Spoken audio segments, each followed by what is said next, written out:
I've always had a goal to hit 1,000 likes on a video, but you legends smashed past that and got one of my videos to over 2K likes. Hey Let's there. break even Thanks more for records tuning on in. this video. If you're Please new smash here, that like button. please hit that sub And I want button to try and this join the one thing. family. I Smash want to that know like who my button if you devoted enjoyed listeners are. today's stories. So once you've done that, comment down below that you hit that like button hard, or even a kind message. Let's see who our loyal devoted viewers are. You know who you are. Once again, thank you guys so much. Now to these amazing stories.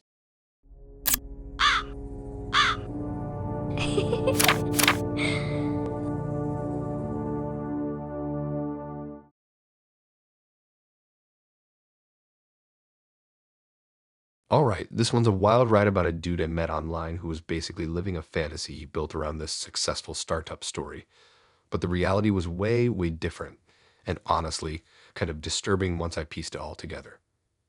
So we matched on this dating app, and right away he was all about his business. His profile was slick. He had these professional shots of himself in what looked like a fancy office, wearing those tech entrepreneur vibes, hoodie, laptop, headphones around his neck. His bio was full of buzzwords like founder, scaling, and disrupting the market. At first, I was kind of impressed because it sounded like he was hustling and making moves. Everyone wants someone with ambition, right? We started chatting, and he never shut up about his startup. The way he talked, you'd think this company was the next big thing, like some Silicon Valley level success story. He mentioned meetings with investors, late nights coding, and new product launches. It all sounded so intense and real. But I noticed something weird early on. He never gave me the company name or any real details. He just threw out vague stuff like my team is killing it or we're about to close a big round. Kind of fishy, but I figured maybe he was just protective or didn't want to share too much with someone new. Eventually, we set up a date, and I was curious but still a bit skeptical. When I got to his place, the first thing that hit me was how messy and cramped the apartment was. Definitely not the successful startup founder headquarters I imagined. It looked more like a college dorm room, clothes everywhere, empty takeout boxes, and a mattress on the floor. No fancy gadgets or dual monitors, just a single old laptop plugged into a beat-up power strip. That was the first red flag. As we hung out, I tried steering the conversation back to his startup, hoping to hear something concrete. But he'd get vague again, saying things like, "Oh, I'm between offices right now," or "working remotely while I'm on the move." At some point, I found myself asking if he had his own place, and he avoided the question for a minute before saying he was staying with a friend. That didn't sit right with me either, so I started paying attention. Over the next few weeks, I learned he was actually couch surfing. He never really told me straight up, but hinted at crashing on different friends' couches because he couldn't afford his own place. The successful startup founder image was falling apart fast. Then came the weird part. I did some digging online to check out the company he bragged about, and it turns out the photos he'd been sending me were actually from a friend's company website, like he borrowed those pictures and pretended they were his. I found the original site, and sure enough, the guy in the photos was someone else entirely, not him. The more I looked, the more I realized none of the stories matched up. No online presence for his startup, no app launches, no press, nothing. Just a bunch of stolen images and made-up details. It was like he built this whole fake identity to cover up that he was broke and struggling. That's when things got creepy. Instead of being embarrassed or apologizing, he doubled down on the act whenever I brought it up. He'd get defensive and even kind of aggressive, telling me I just didn't understand the hustle or how hard it was to get off the ground. At first, I thought maybe he was just stressed or insecure, but the way he kept lying and manipulating was unsettling. He talked nonstop about what he was building, but it was mostly fantasy. Meanwhile, his living situation was unstable, and he was relying on other people's generosity to crash for the night. He even asked me a couple times if I could help with rent or buy him something for the startup, which felt super sketchy. I kept my distance but didn't know how to call it out without causing a huge scene. One night, I went over unannounced because something didn't feel right. I wanted to see where he was actually living. When I showed up, I found him crashing on a stranger's couch in a rundown apartment, surrounded by junk food wrappers and a barely functioning laptop. There was no startup, no office, no team. Just a dude pretending to be someone he wasn't to keep up appearances online. The whole thing was crazy. Here I was thinking I was getting to know this driven entrepreneur, but instead, it was just a front for a guy who was barely scraping by and spinning lies to make himself look better. The worst part was how normal he made it seem, like this was just part of the grind or some secret struggle only a few people understood. I stopped talking to him after that, but the story stuck with me. It wasn't just a catfish situation. It was like I was watching someone so desperate for respect and success that they were willing to build this fake world and drive other people into it without caring who got hurt. It's wild how easy it is for someone to live a made up reality online and pull you in before you realize the truth. Looking back, I get why he did it, but that doesn't make it less disturbing.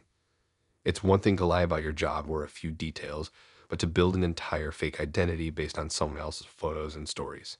That's next level. It was like he was trapped in this fake life, and the more I saw, the more I felt stuck in it too. So yeah, that's my story about the startup founder who was actually couch surfing and broke, using his friend's company photos to fake a life he didn't have. It's messed up how convincing someone can be online, and how hard it is to see past the lies until you're already deep in it. Definitely one of the strangest and most unsettling catfish stories I've been tangled up in.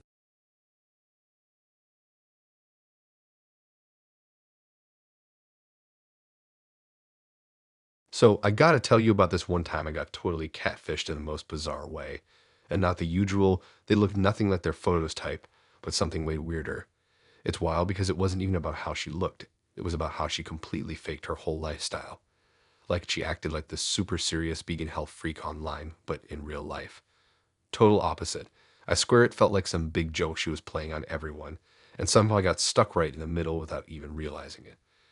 We matched on this dating app. Her profile was basically an entire vibe dedicated to health. She had these perfect artsy photos of colorful salads, green smoothies, and yoga poses in some sunny park or on a rooftop. She even posted quotes about saving the planet one meal at a time and detoxing your body every week. Honestly, it was impressive. I mean, I'm not the healthiest dude or anything, but I kinda admired that kind of commitment. Made her seem responsible, chill, and like someone who cared about life beyond just partying or whatever. So, yeah, I was definitely curious to meet her. After a couple weeks of chatting, we set a date. I figured we'd hit some trendy vegan cafe or juice bar, somewhere that matched her whole vibe. But no, that wasn't the plan at all. The first thing that hit me when she showed up was the bag she was carrying. It wasn't a tote from some organic shop or a little cooler with green juices. Nope, it was a big paper bag from this greasy fast food place downtown. My first thought was maybe she just got hungry on the way or something.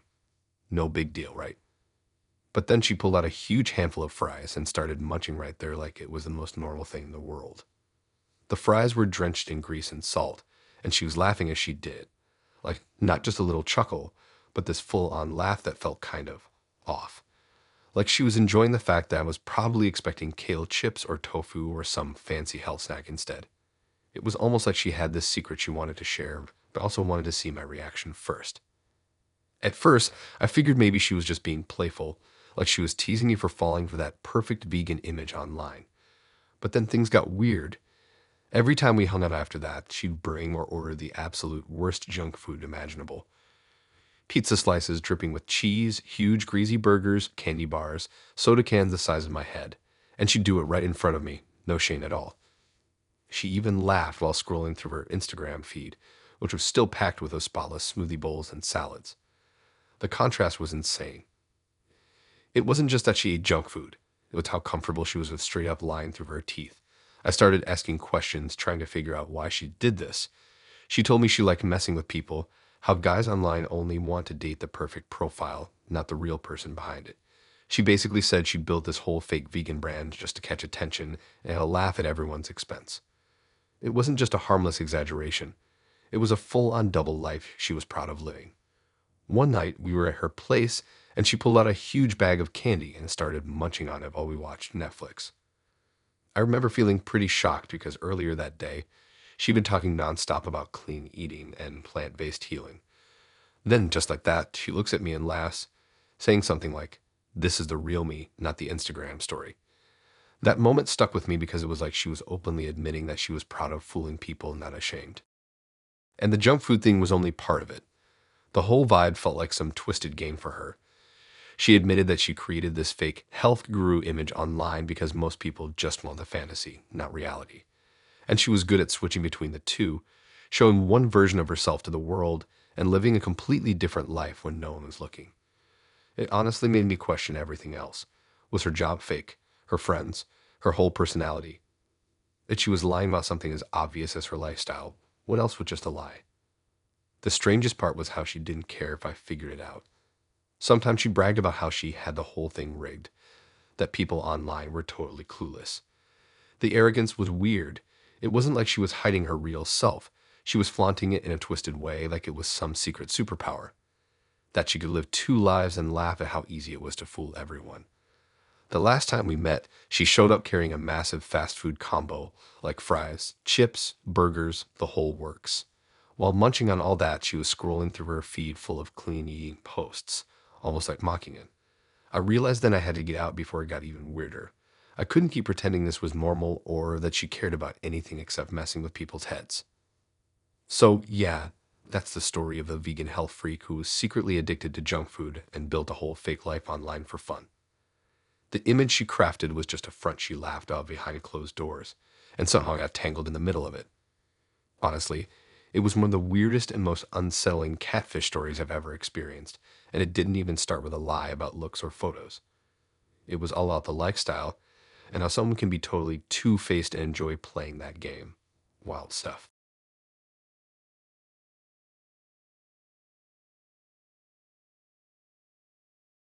I met this guy online who seemed to have that rare mix of being down to earth and put together. His whole profile revolved around one big thing: being a single dad. Not in a look at me and my hero way, but in the kind of subtle, consistent way that makes you believe it's his whole life. There were pictures of him with his kid at the park, at school events, at the beach. Little captions about late night homework battles or Saturday morning pancake traditions. You could tell he was trying to give off the vibe of a man who'd been through some stuff, handled his responsibilities, and still had room for someone else in his life. And honestly, I bought into it. A single dad sounded safe, stable, someone who wasn't out here playing games because he had a whole other human being depending on him. We'd messaged for a few weeks before we made plans to meet. He was funny in a very casual way, not trying too hard, but enough to make me feel like he was genuinely interested in getting to know me. Every so often, he'd post new pictures with his kid, and sometimes there'd be a woman in them. Whenever I asked, he'd brush it off. Just a friend, someone from work, or he'd change the subject completely. The kid was always the star of the picture, so I didn't push it. Our first meetup was at this diner that looked like it hadn't been renovated in decades. You know the type: checkered black and white floor tiles, red vinyl booths with that slight squeak when you slide in, laminated menus with fingerprints that no amount of cleaning could ever fully remove. I got there early, trying not to let my nerves show. I ordered a coffee just to have something to do with my hands while I waited. When he walked in, I recognized him immediately. Same smile, same build, same easy way of carrying himself. But right away I noticed the obvious: no kid. He told me the kid was with his mom for the weekend. Said it casually, like it was nothing. And at that moment, it didn't seem like a big deal. Parents share custody all the time. We talked, and it was fine. He was engaging enough, but little things stood out. Whenever he'd show me pictures of his kid on his phone, sometimes the angles seemed weird, like someone else had taken them, not him. And occasionally, the kid looked slightly different. I told myself it was just growth spurts, lighting, maybe different haircuts. A few weeks later, we were hanging out at his place. He got up to grab something from the kitchen and left his phone on the coffee table. It wasn't locked, and I wasn't snooping at first. I was scrolling through his social media because we'd been talking about a funny video he posted months ago. That's when I saw her, the woman from the photos. Only this time she wasn't in the background, and she wasn't labeled as a friend. She was tagged in a whole gallery of family pictures: birthday parties, Christmas mornings, beach holidays, and in almost every single one, there was a kid. The same one he'd been telling me was just with him. I clicked through, my stomach tightening with every swipe. Then I found it, a post from years ago calling her his wife. Not ex-wife, wife. A few months later, there were no posts with her at all, just him and the kid. It didn't take a genius to piece it together. They'd split, but he'd been using their old family photos, cropping her out, or reframing them to make it look like he was this lone, dedicated single dad. When he came back into the room, I didn't say anything right away. I needed to think. But later, when we were texting, I brought it up gently, asking about her, whether she was still in the picture. And that's when everything flipped. The guy who'd been laid back and warm suddenly turned sharp. His messages got short, then hostile. Why are you digging into my life? You don't get to ask me about my family. You have no idea what I've been through. It was like I tripped a wire and he went into full defense mode. That's when I realized it wasn't just about lying, it was about control. He didn't want me to see the full picture because it didn't fit the role he built for himself.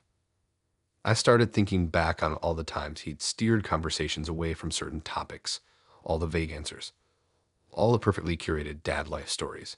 It wasn't random. It was a narrative he'd been maintaining the whole time. And here's the thing. It's not like being divorced with shared custody is some horrible secret.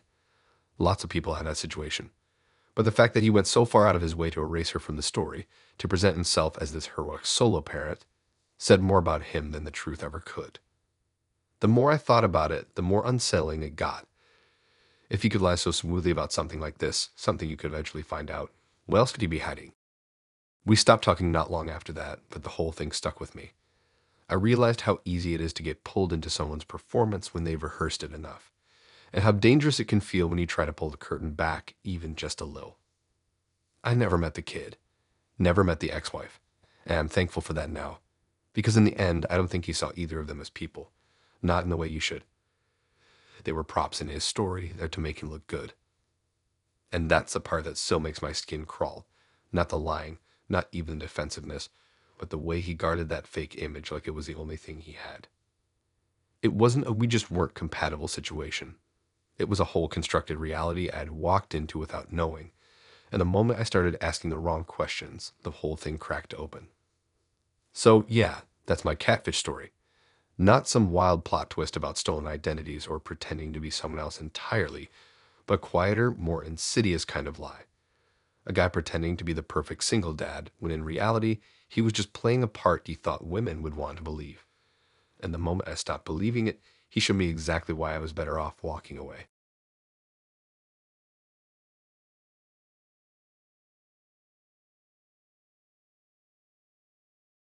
It's strange how quickly you can get pulled into someone's online world without realizing it. I wasn't even looking for anything serious when I came across her profile. It wasn't like the usual flood of selfies and random food pics. Hers was different. It had this perfect polished feel, like every photo was pulled straight from a fashion blog. Flawless lighting, carefully composed angles, and that dreamy filter that made the city skyline look like it belonged in a movie. Every shot told a story. Her at a chic cafe, leaning on a rustic wooden counter with a cappuccino. Her on a rooftop at golden hour, the skyline burning behind her. Her in outfits so perfectly put together it looked like she had a stylist following her around. Even her captions had this artsy, poetic thing going on, like she was both beautiful and deep. And yeah, I fell for it. Hard. We started talking in DMs. She was friendly, surprisingly easy to chat with. Nothing heavy, just music, books, and random life stuff. She had this casual charm that made me think, okay, she's not just a pretty face. After a couple of weeks, she suggested we meet. We'd get a small coffee shop that she claimed was cozy and unpretentious, the kind of spot with mismatched couches and a bookshelf stuffed with old paperbacks. It sounded perfect, the kind of place where you could sink into a seat and lose track of time. I got there first. The place smelled like fresh espresso and vanilla, soft music humming in the background. I picked a corner table with a view of the door. My stomach was buzzing with that mix of nerves and excitement. Then she walked in, and my brain stuttered. It wasn't just that she didn't look like her pictures. It was something deeper. Her face was sharper, almost hollow, her cheekbones jutting out more than I expected. Her jacket clung tightly around her shoulders, the sleeves pulled short like they'd been bought for someone smaller. The jeans were so tight it looked uncomfortable, like each movement cost her effort. And she was thin. Not the kind of thin that's just a body type, the kind that makes you think she hasn't been eating. Her wrists were narrow, the skin stretched over bone, and there was this fragility in the way she moved, like she was holding herself together with sheer willpower. She smiled when she reached the table, but it didn't reach her eyes. We started talking, but it was awkward. She kept pulling at her sleeves, tugging them down like she didn't want me to see too much of her arms. Her eyes darted around the cafe, never lingering too long on me, almost like she was waiting for something to happen. After a while, she brought up her diet. She called it a health journey, talking about clean eating and fitness, but the words felt off. They didn't match what I was seeing in front of me. The shakiness in her hands, the faint shadows under her eyes, the way her voice would go quiet when I asked anything even slightly personal. It was like watching two versions of her in the same room. The one from Instagram, glowing, confident, perfectly put together, and the one sitting across from me, looking like she'd been through a storm she couldn't talk about. And that's when it really hit me. Her Instagram wasn't just curated, it was armor. I started piecing it together in my head. The hours it must have taken to get the right lighting, the perfect outfit, the flawless angles. The effort it took to maintain that image day after day, even when she probably felt like she was falling apart. The online version of her was radiant, untouchable. The real her was tired, fragile. At one point, she zoned out completely, staring at the table like she wasn't even in the room anymore. When I said her name, she snapped back with a quick smile, but it felt mechanical. I caught her biting her lip, the kind of nervous habit that says more than words ever could. I wanted to ask if she was okay. I wanted to tell her that it was fine if she wasn't this perfect, polished person all the time. But every time the conversation got even close to her health or how she really felt, she shut down. She changed the subject, asked me a question, anything to pull the focus away from herself. There was this heaviness hanging between us, even in the silence, like I'd stumbled into a room full of glass, one wrong move, and everything would shatter. By the time we finished our drinks, I realized I wasn't tired from talking. I was tired from holding back, from feeling that I had to be careful not to break her, not to push her into saying something she didn't want to. When we stood up to leave, she gave me a polite hug, the kind you give someone you barely know. Then she walked out into the street, disappearing into the crowd, and for a moment I wondered if I'd ever see her again. On the way home, I kept thinking about how different the two versions of her were. Online, she was the girl everyone wanted to know. In real life, she was someone quietly fighting a battle she didn't want anyone to see. That gap between the image and the reality, it was bigger than I'd ever imagined, and darker. The more I thought about it, the more it scared me. Not just for her, but for how many people probably live like that, hiding behind a screen, crafting a perfect version of themselves, while slowly breaking apart behind the scenes. I never messaged her again. Not because I didn't care, but because it felt like stepping back was the only thing I could do. She wasn't ready to drop the mask, and I wasn't about to try and rip it off. But even now, when I scroll through social media and see those flawless photos, I think of her, of the way her sleeves rode up just enough to show the sharp lines of her wrists, of the way her eyes flicked around the cafe like she was somewhere else entirely, of the smile that never quite reached her eyes. And I realize sometimes the scariest part of meeting someone isn't finding out they lied about their looks or their job or their age. It's realizing that the image they had built is the only thing keeping them from falling apart. That day in the coffee shop wasn't just awkward or disappointing. It was unsettling in a way I still can't shake, because behind the perfect pictures and curated captions was someone who seemed like she was disappearing, piece by piece, just to keep up with the person she thought she had to be.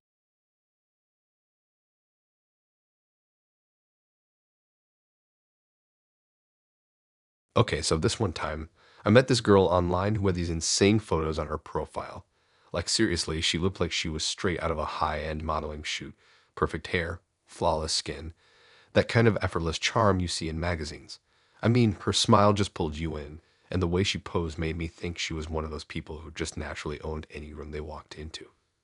I wasn't expecting much, but damn, I thought this might be someone special. We messaged for a few days, and she was cool online. Flirty, interesting, seemed smart. Nothing crazy, just normal chatting, you know. The kind of stuff where you feel like maybe there's a real person behind the screen. So we decided to meet up at this little cafe downtown, a quiet spot with some cool murals on the walls and a chill vibe. I was low-key nervous, but mostly excited, because her pics made it seem like this could be a legit match. When I showed up, I scanned the cafe and my heart kind of sank the second I saw her walk in. She didn't look anything like her photos.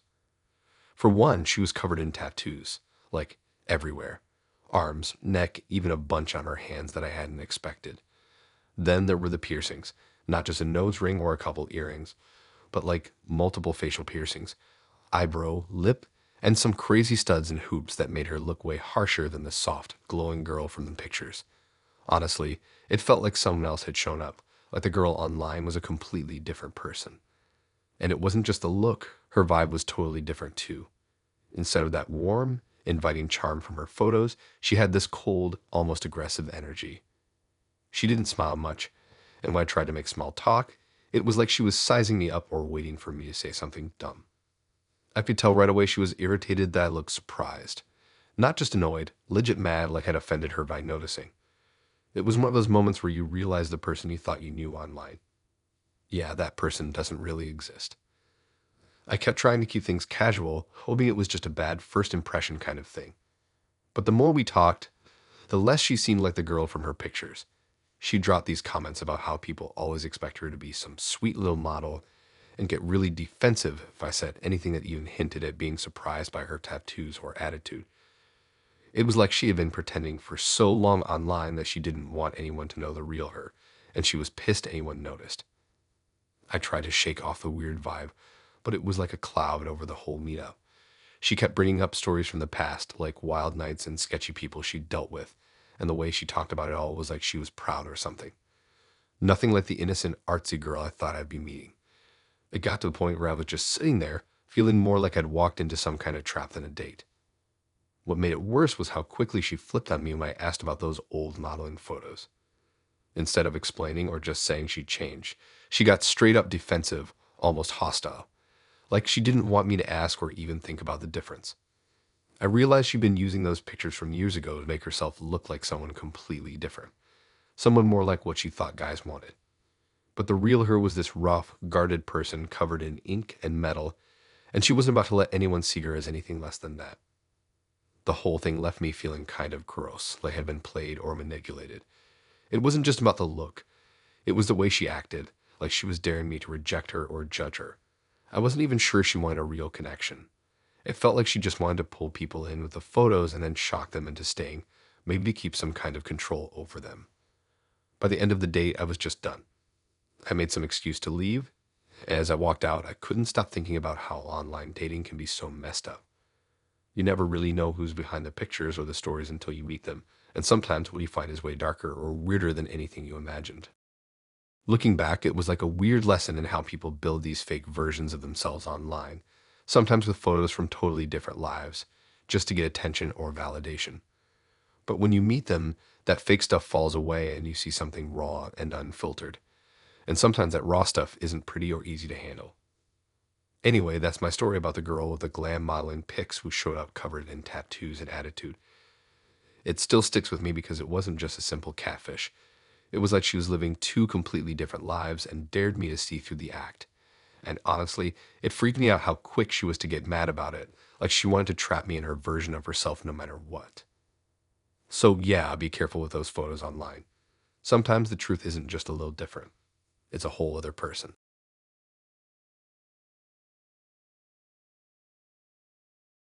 Alright, so here's a story that still freaks me out whenever I think about it. I met this guy online who claimed he was a chill musician, like the kind of laid back, artsy dude who spends his nights playing gigs and chilling with friends, not stressing about anything. His profile was full of pics with guitars at small shows, looking all relaxed and cool. Honestly, he seemed like the perfect vibe. Someone who wouldn't be all up in my business. Someone I could just hang out with and forget about the usual drama. We talked for a couple of weeks, and he was smooth, super friendly, and seemed to get me. We shared music tastes and favorite bands, and he always had some cool stories about gigs or late night jam sessions. I was stoked to finally meet him in person, thinking this could actually be something real and chill. So, we set up to hang out at his place. He said it was where he worked on music and relax. I thought that was cool, like a little studio apartment or something artsy. When I got there, the place was way smaller and messier than I expected. Walls covered in posters and old concert tickets. Cables everywhere, amps stacked in the corner. At first, I thought it was kind of cool, but the vibe was a little heavier than I imagined. He came out from a back room looking nothing like the easygoing guy I'd imagined. His face was tense, eyes sharp and watchful, not relaxed at all. The moment I stepped inside, I started noticing small things that didn't add up with who he said he was. He was gripping his phone way too tight, constantly glancing at it like it had some secret message. And then there was this weird energy, like he was always ready to snap, like something inside him was just barely held together. At first, I shrugged it off. Maybe he was just nervous or had a rough day. But then he started hovering way too close when I was on my phone. Like if I looked at my screen for more than 2 seconds, he'd lean over and try to peek. I didn't get it at first. Why would he care what I was looking at? But then it got worse. He started asking about who I was texting, what apps I used, if I was talking to other people. It was less casual curiosity and more like some kind of interrogation. He'd get this dark look if I didn't answer fast enough or if I tried to swipe away quickly. And when I tried to say something about boundaries, he'd just brush it off and say he was only trying to understand me better. It didn't feel right at all. The chill musician thing was clearly a front. Behind that was this guy who wanted to control every little part of me, especially anything that connected me to other people. Over the next few hours, I started noticing even more disturbing stuff. He kept checking my phone when I wasn't looking, sneaking peeks at my messages and social media. I tried to hide it, but he somehow always found a way. When I put my phone down for a second, he'd grab it or lean over like a hawk. It felt suffocating, like I couldn't breathe or have a moment to myself. He was also quick to get angry if I didn't respond the way he wanted. Like if I laughed at a text or didn't answer right away, his whole mood would shift and he'd get this cold, angry stare. I could tell he was holding back some serious rage, and it made me nervous. The nice guy I talked to online was nowhere to be found. Instead, there was this controlling, suspicious person who seemed obsessed with knowing everything about me. What really creeped me out was how fast it escalated. He wasn't just watching my phone, he wanted to control what I did on it. He asked to see my messages, who I was texting, who I followed. I didn't want to show him, but he pushed, and eventually I gave in because I was scared of what might happen if I didn't. That's when I saw how twisted it was. He was reading everything, judging every message, and using it to guilt trip me or make me feel guilty for talking to other people. The whole night felt like a trap. Every time I thought I could relax, he'd get all up in my face about something I said or did. I couldn't even check my phone without feeling like I was under a microscope. His chill musician act was a lie. He was way more obsessive and angry than I ever expected. Eventually, I started planning how to get out of there. I kept my phone close and tried to text my best friend for help without him noticing. It was stressful because he was always near, watching everything I did. I remember thinking, this isn't just a bad date. This is something else. Like I was stuck in someone else's world where I had zero privacy and no control. I finally managed to leave after a few hours, making up some excuse. The relief when I got out was insane, like I could finally breathe again. But even after that, I kept feeling paranoid, like he'd show up or somehow find me again. The guy who said he was laid back and into music was a total front. The real person was controlling, angry, and obsessed with keeping tabs on me. Looking back, I realized how easily someone can create a fake online image just to trap someone in a nightmare. It wasn't just a harmless lie about a job or hobby. It was a mask for a controlling, angry person who wanted to own every part of me. That was the scary part. You think you're meeting someone cool and chill, but behind the screen, it's something totally different. So yeah, that's my story about the chill musician who wasn't chill at all. Just a morning, I guess. People aren't always who they say they are online, and sometimes the truth is way worse than you expect.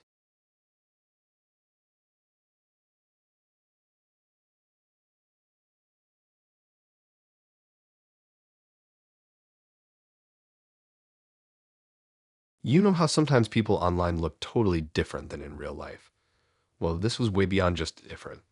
I met this girl who was all glam and perfect in her photos, like those shots where everything looks airbrushed and flawless, all filtered and styled to the max. She had this vibe like she was some kind of influencer or model or something, always posing with perfect lighting, makeup on point, hair done up like $1,000,000.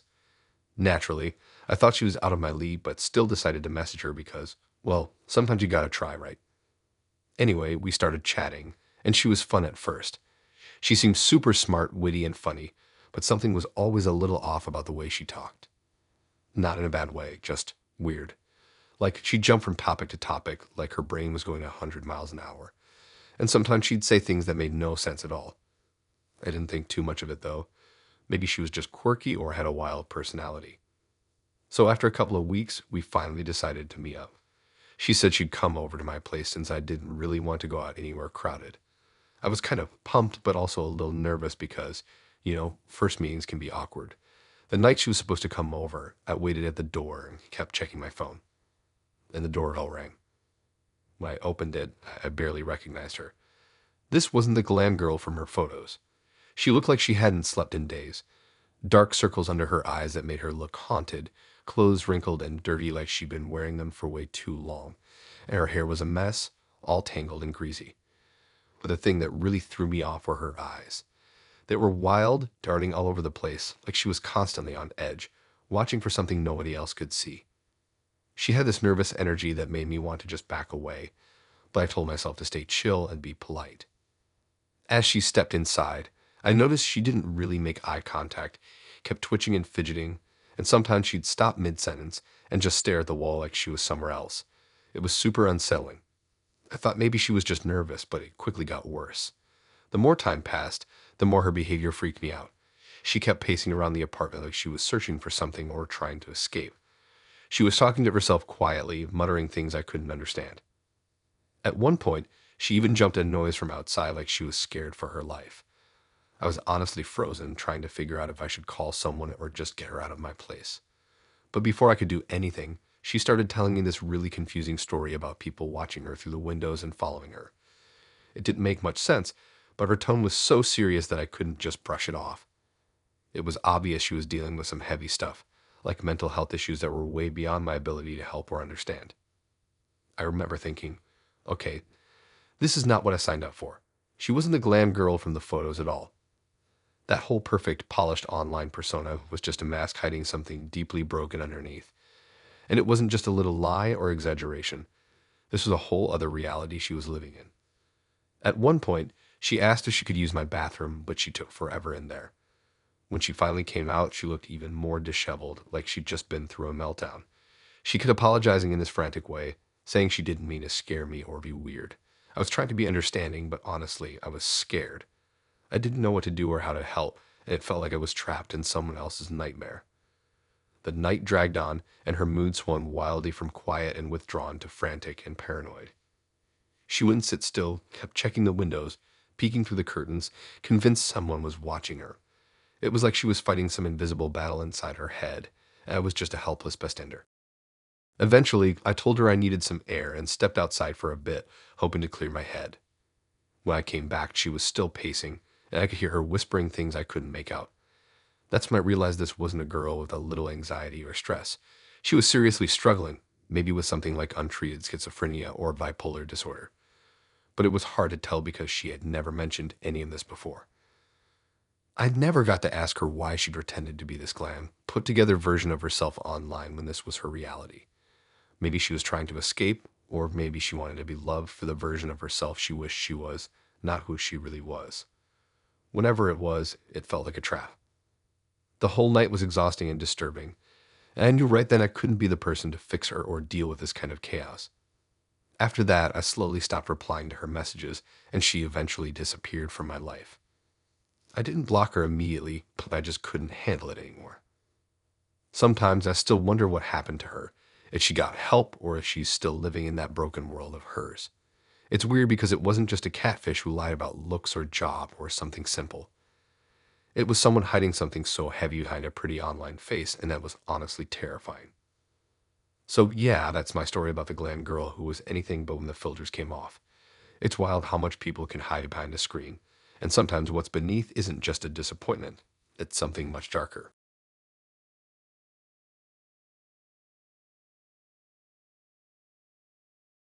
Alright, here's one that stuck with me for a while. The kind of story you tell yourself to laugh it off but never really forget. This dude on this app said he was 6'2", athletic, like a legit tall guy. When I first saw his pics, I was actually impressed. Dude looked like he hit the gym, had that confident vibe. So naturally, I was excited to meet him in person. We set a date for a casual meetup at this park downtown. Nothing fancy, just a chill spot to hang out and see if we actually clicked. I got there a little early, waiting by the entrance, scanning the crowd. Then I saw him. The first thing that hit me was his height. There was no way this guy was 6'2", maybe 5'4". Tops, I swear, he was tiny. Like, seriously tiny compared to what he said online. He was definitely shorter than me, and I'm not even tall myself. Plus, he was pudgy, not athletic at all, kind of round in all the wrong places. His shirt was tight, trying way too hard to show off some muscle that just wasn't there. But what really made me notice was his shoes. They looked super chunky, like those elevator shoes or something designed to boost height.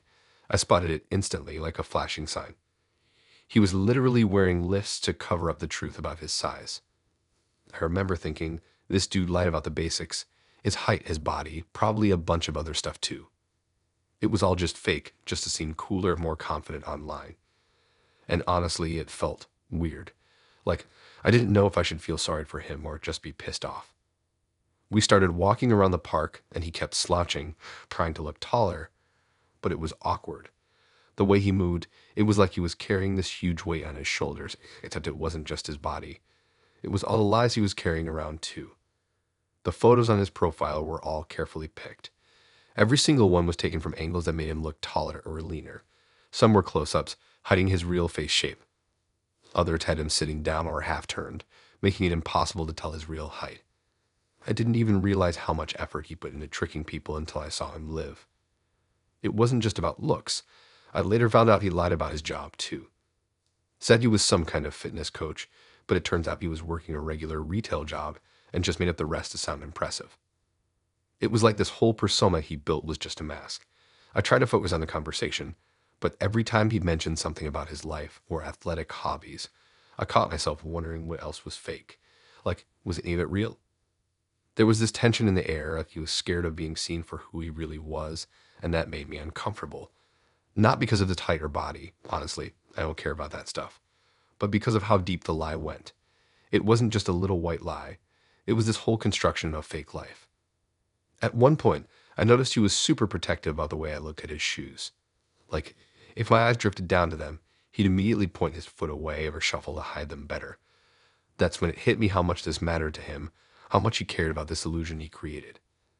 The whole date was a mix of feeling sorry for him and wanting to get the hell out. I wasn't sure if he was dangerous or just really insecure, but the whole vibe was off. I felt like I was on some weird episode of a reality show about people hiding their true selves behind profiles and fake photos. After that day, I did some digging online, check out his old social media, and the stuff he posted before he started this athletic coach thing was nothing like what he claimed. Old pics showed a totally different person. Shorter, heavier, and way less confident. He must have spent months, maybe years, creating this new version of himself for the internet. I never confronted him about it because, honestly, it felt pointless. The lie was so thick, and I didn't want to get sucked into whatever mess he was living in. It was clear he wanted to be someone else online, and maybe he needed that to feel okay about himself. But for me, it just felt like a trap. I stopped talking to him after a few weeks, no big fight or drama, just vanished. And every time I think about that day, it's like a reminder of how twisted online dating can get when people aren't real with who they are. The whole thing wasn't scary because he was short or pudgy. That's not the point. But because he lied about it so hard he had to wear lifts and build a fake life just to feel seen. And honestly, that's a kind of disturbing, kind of desperate. So yeah, next time someone's profile seems too good to be true, maybe remember this story. Because sometimes the truth is smaller than you expect, literally, and way heavier than any shoes could fix.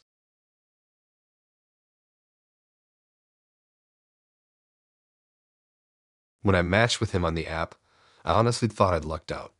His profile was clean, simple, and actually decent. No blurry bathroom selfies, no shirtless gym shots, no weird group photos where you can't tell who's who.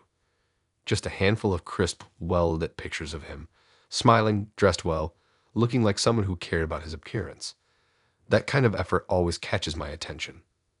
Our messages were casual, nothing deep, nothing heavy.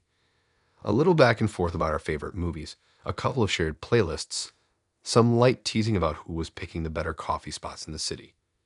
He had a relaxed way of talking, and I figured he'd be the same in person. We eventually settled on meeting at this small coffee shop he recommended. I liked the choice. It wasn't one of those overly trendy places that feels like it's trying too hard, more of a quiet, lived-in spot with mismatched chairs and a chalkboard menu. The kind of place where you can hear yourself think. When I walked in and I spotted him immediately, he was sitting by the window, just like in one of his profile photos. Same posture, same easy half smile.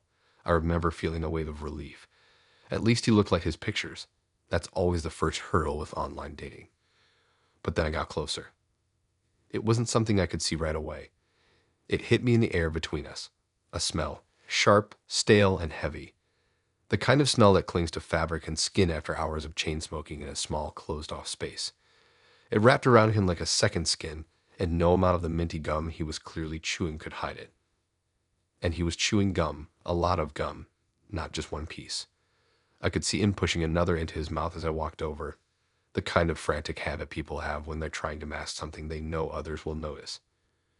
We greeted each other, and the smile he gave me changed everything. His pictures had been carefully posed, wide enough to show confidence, but not wide enough to show everything.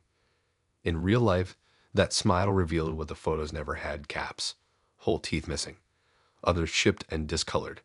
The kind of dental neglect that doesn't happen overnight. It was jarring. Not because I think everyone has to have perfect teeth, but because it was such a stark contrast to the image I'd been sold. His online persona was clean, polished, and fresh. The man in front of me was not. I tried to keep my reaction neutral, settling into the chair across from him. But the smell, that stale smoky cloud, kept pushing past the gum. It made me think about the way scents stick to people who smoke a lot, how it seeps into their hair, their clothes, even their skin. He talked and I listened, but my focus kept slipping. The gum chewing was constant, almost aggressive, and every now and then when he'd forget to keep his lips closed, the missing teeth would catch my eye again. It was like there was this constant tug of war between him trying to hide it and the reality pushing through. After a while, I learned more than I expected. He smoked a pack a day, sometimes more. He'd been doing it for years. His teeth had taken the brunt of it, but he'd never gone to a dentist. Not because he couldn't, but because he didn't care anymore. The way he said it stuck with me. There wasn't embarrassment in his voice, just resignation. And that's when something shifted in my head. This wasn't just about teeth or bad breath. It was about someone putting in the effort to look like they cared, right down to carefully angled photos, but in reality, having completely given up on actually taking care of themselves. The mask was only for other people to see, never for himself. We met a couple more times after that. I think I wanted to see if the first impression had been unfair, if maybe I could look past it once I got to know him. But it was always the same. The gum, the smell, the half smiles, the air of someone who was hiding in plain sight. And maybe that's what exhausted me the most.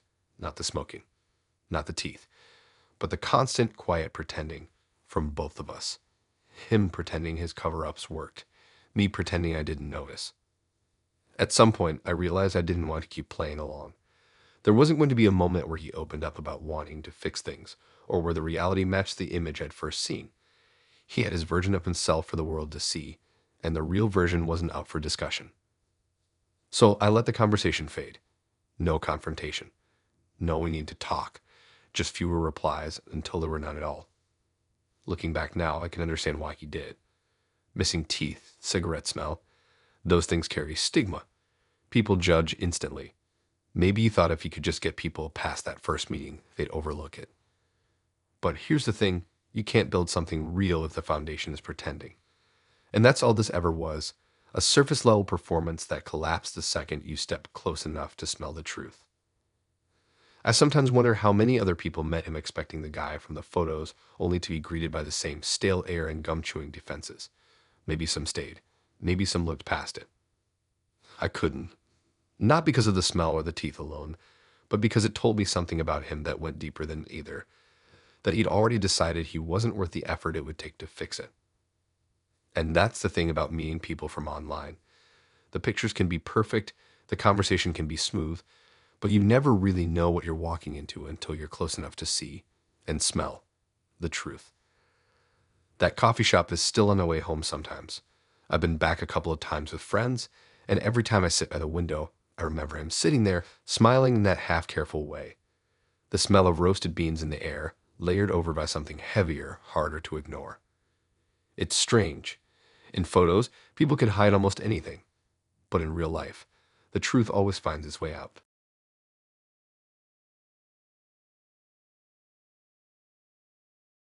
So this all started when I met this girl online. Her pictures were next level, like thin, stylish, glowing, straight-up model vibes.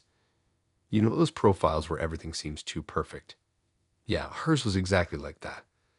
Every pic was some flawless moment. Perfect lighting, trendy clothes, makeup on point. That kind of effortless cool that makes you want to keep scrolling just to see more. I wasn't even looking for anything serious, but something about her just pulled me in. We talked for a few weeks, and honestly, it felt easy. She was fun to chat with, witty, and the kind of girl you think you could hang out with. Eventually, she asked me to meet up. I was excited, but kind of nervous too, because sometimes these things don't live up to expectations. I thought, okay, she looks amazing in photos, but maybe in person she's just normal, and that's cool. The day finally came, and I went to this coffee shop she picked. When I walked in, I saw her sitting there, but something was off right away. She was definitely the girl from the pictures, but also not. She was way bigger than what the photos showed. Like, not just a little different, but totally different. I mean, she was still stylish, but the thin, glowing version I expected. Gone. Instead, it was like I was meeting someone else who'd been hiding behind those perfect old photos. I'm not gonna lie, I felt a mix of surprise and confusion, and honestly, I didn't know how to react at first. But what really threw me was how she acted about it.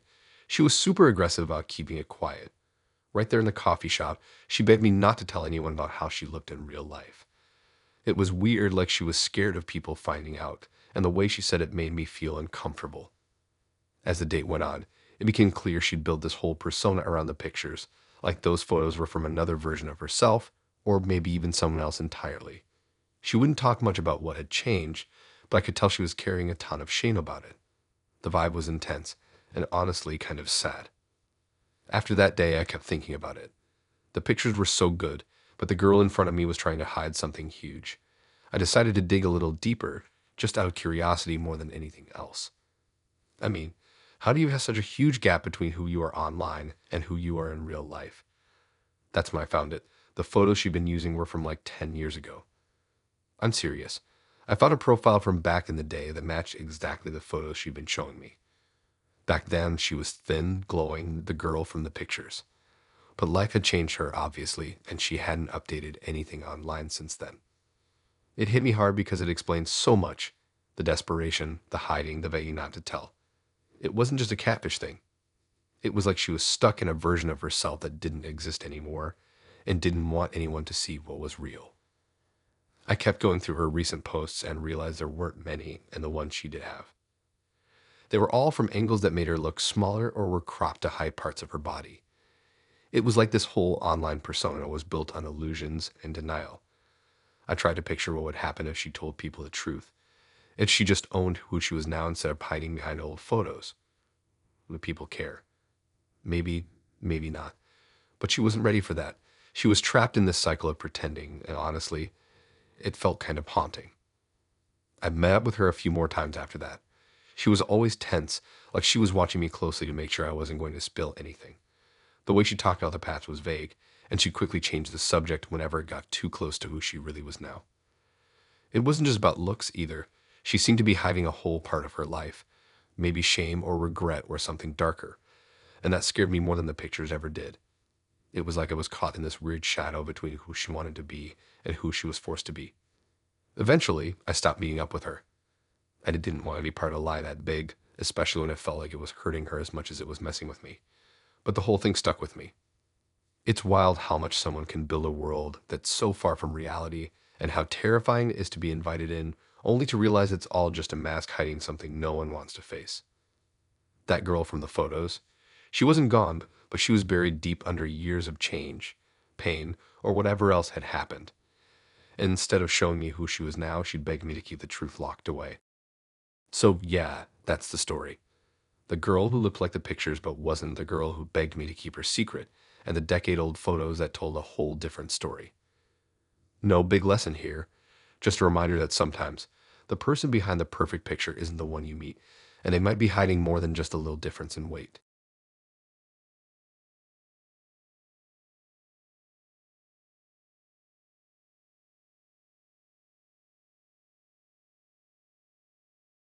So I gotta tell you about this guy I met online who totally lied about something as dumb as having a dog. I'm serious, it wasn't like he was hiding a big secret at first, just the dog. And that dog was the whole vibe of his profile. Every single picture he posted had him holding or hanging out with this tiny, super cute golden retriever puppy. Like every pic. Smiling with a dog in the park, dog on his lap at a coffee shop, even one with the dog wearing some ridiculous Halloween costume. The kind of dog that gets you all soft inside. I thought that was awesome because I'm a dog person too. So yeah, the dog was definitely a major part of why I swiped right. We started chatting, and he was pretty chill at first. Nothing too heavy, just usual small talk and some jokes. But the dog kept coming up. Like he'd tell these stories about training it or how the dog was a total escape artist, always running off. Stuff that seemed believable if you're a dog owner. After a week or so, he asked me if I wanted to meet up for a walk in this local park that's dog friendly. I was super excited, honestly, because I was picturing meeting this guy and his adorable dog, maybe bonding over the puppy and stuff. The day of the meetup, I got there early, scanning for a golden retriever and a guy. When he showed up, no dog. I figured maybe the dog got tired or whatever, so I didn't say anything. We walked around, talked a bit. I kept half expecting the dog to pop out at some point, but nothing. Then he said the dog was actually staying with a neighbor because of some emergency and that he'd bring the dog next time. Fine, whatever. I was just there to see the guy anyway. After a few more hangouts, still no dog. That's when it started bugging me. How do you have this huge dog obsession in your pics and not have your own dog? One afternoon, I was walking down the street near his place, and I saw him in his yard, except this time, he was with the same dog from the pictures. Except, here's the catch, the dog wasn't running to him or anything. The dog looked kind of annoyed and like it was just standing there because it had to. Turns out, the dog belonged to the lady next door. I know this because I'd talked to her before at the mailbox, and she mentioned her dog, Buddy. That was the dog. I didn't say anything right away. I kept watching from a distance over the next few days, and I noticed a pattern. He'd borrow Buddy from her to get dog pictures for his profile. Sometimes he'd take Buddy out for a walk and snap some quick pics. Other times he'd just hang out with the dog in his yard. But it was all staged. At first, I thought maybe he was just lonely or something, borrowing the dog because he didn't want to admit he didn't have one. That's not the worst thing, right? But then it got worse. One day, I decided to talk to the neighbor. She was super nice but looked kinda embarrassed when I asked about the dog and the guy. She said he didn't really take care of Buddy. Sometimes he'd bring her back late or leave her alone outside too long. She wasn't sure why he borrowed the dog so much, but it felt like he wanted to pretend it was his to make himself look better. That's when it hit me how messed up it was. This guy was using someone else's dog as a fake part of his identity, pretending he was this fun, responsible pet owner to get attention. I started paying more attention to the way he acted, and it was all this performance. He'd talk about plans for the dog's future, like teaching it tricks or going on hikes, but none of it ever happened. No real dog stuff, just stories. One time, I actually asked if I could meet Buddy, and he dodged it, saying Buddy was sick or had to stay inside. The excuse changed every time. Finally, I told him I found out the truth from the neighbor. I don't even know why I did. Maybe I was just fed up with the lie. But instead of admitting anything, he got super defensive and started messaging me all kinds of weird stuff, like accusing me of spying or trying to cause drama. I blocked him after that. No way was I sticking around someone who'd fake something so stupid just to seem cool or likable. Looking back, the whole dog thing was a red flag, but it wasn't just about the dog. It was about how far he was willing to go to create this fake version of himself online. Like he didn't think twice about borrowing someone else's dog and pretending it was his, just to get some likes and attention. What really creeped me out was how normal it felt at first.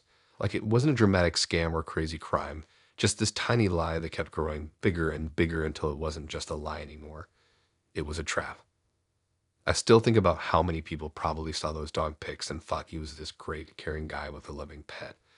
Meanwhile, the real dog was stuck with a neighbor who didn't really want him used like that. So yeah, that's the story of the stolen dog trick. It's wild how something so small can mess with your head and make you question everything you thought you knew about someone.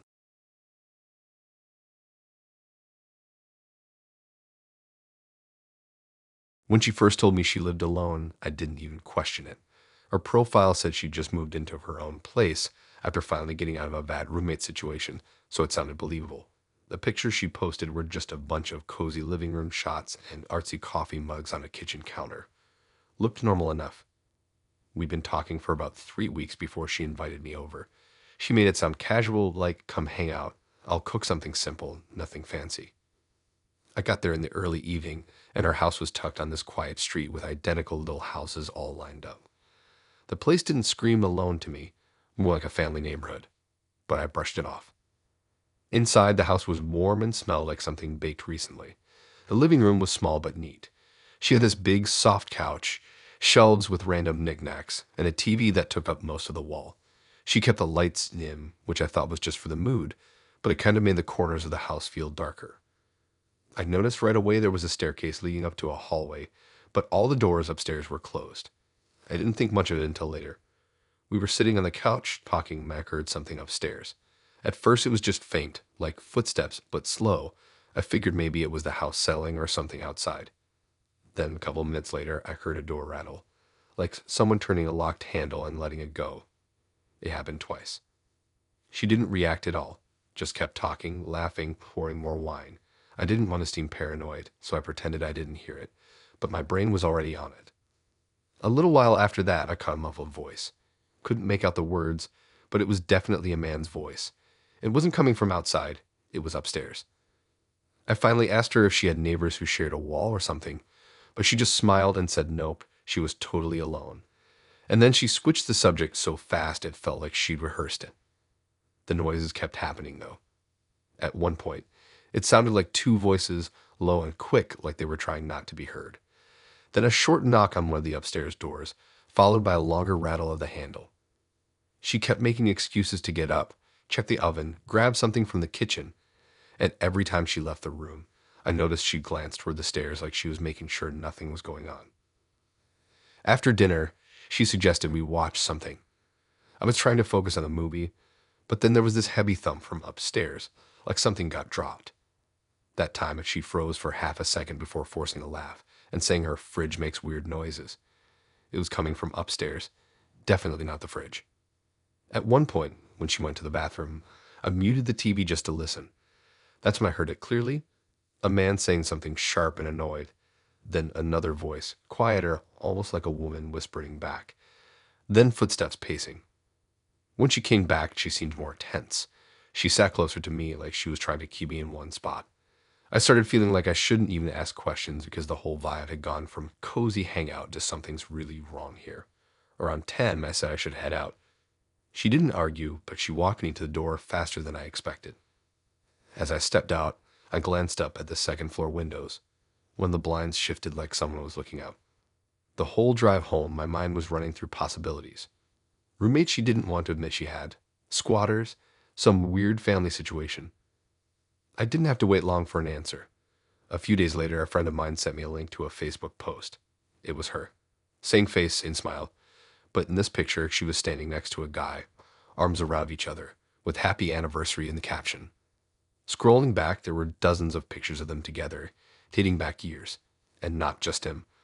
Other pictures showed them with an older couple, clearly his parents, all standing in front of the same house I'd been in.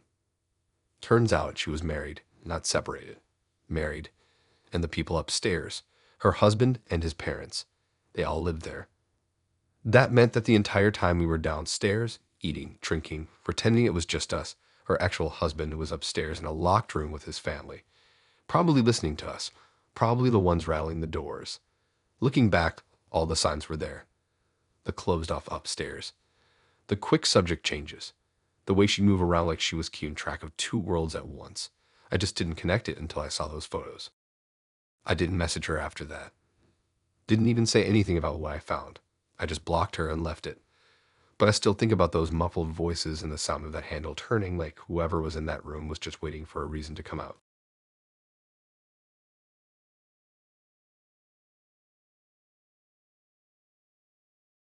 The first time I heard his name on the news, my stomach dropped.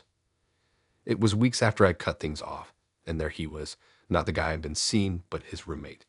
Mugshot on the screen, charges scrolling across the bottom.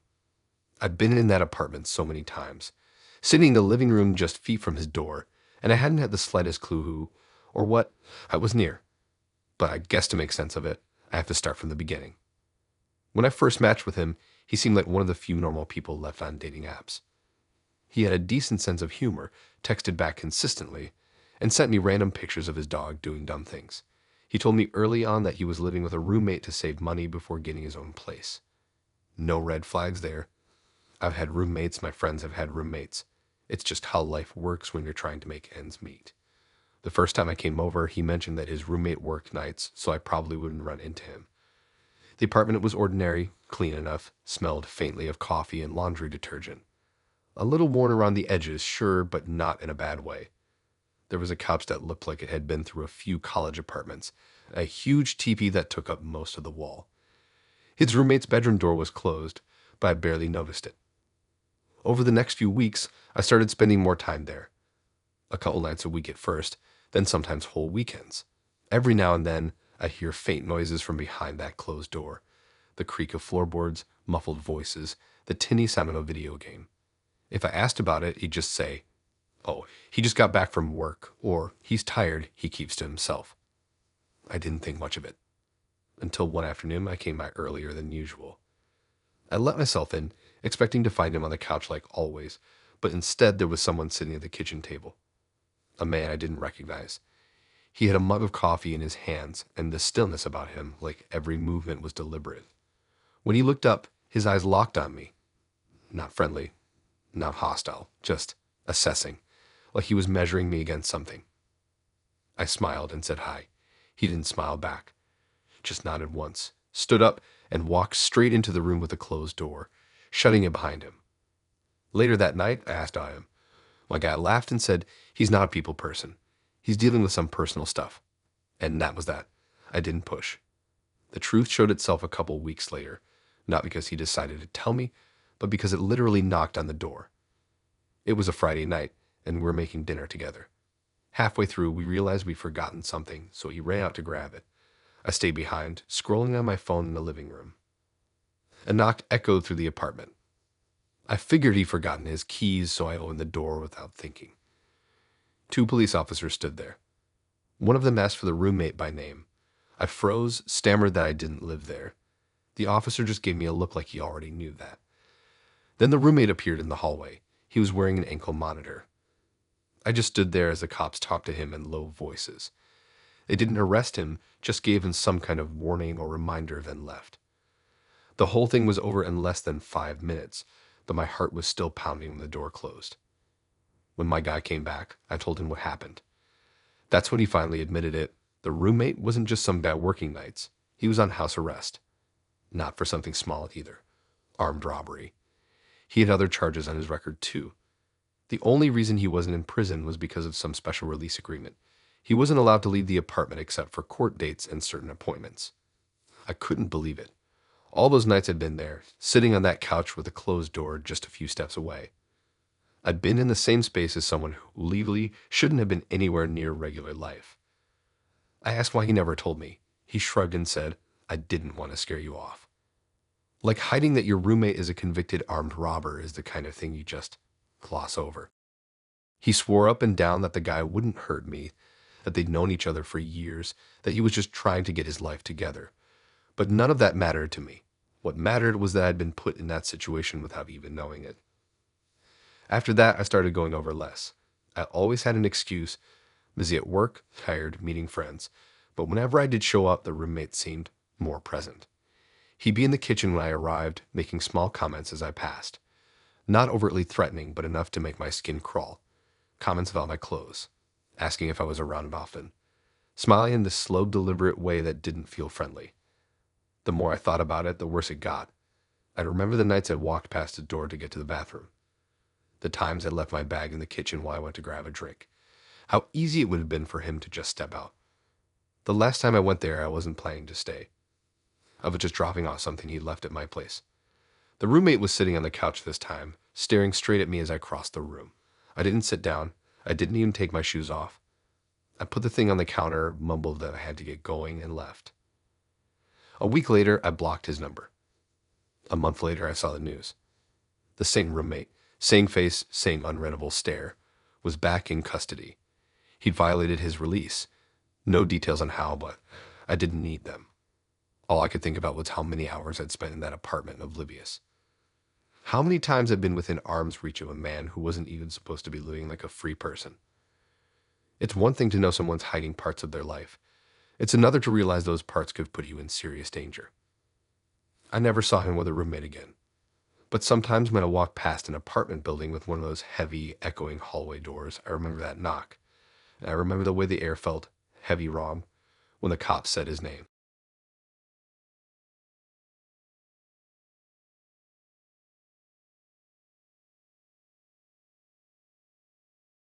She was the one who messaged me first.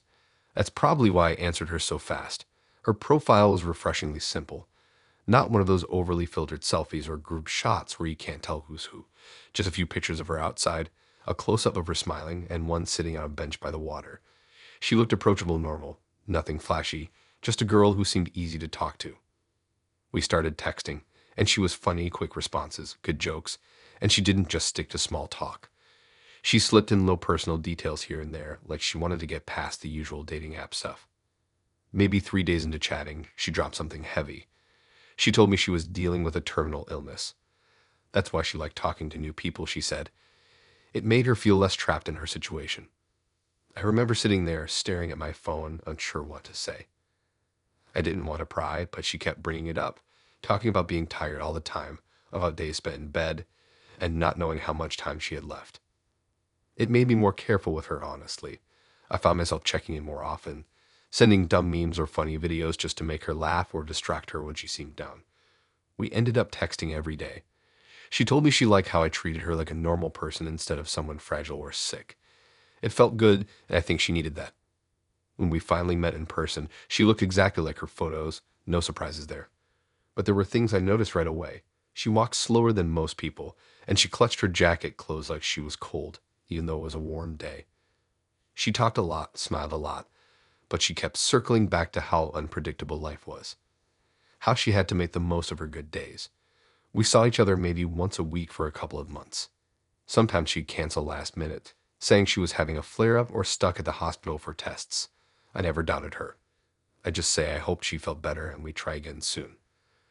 Then one night, I was in a friend's place scrolling through my phone when I saw her face pop up in my suggested friends section. She was tagging a photo, not by me, not by anyone I knew, but by some local outdoors group. I clicked it, and my stomach dropped.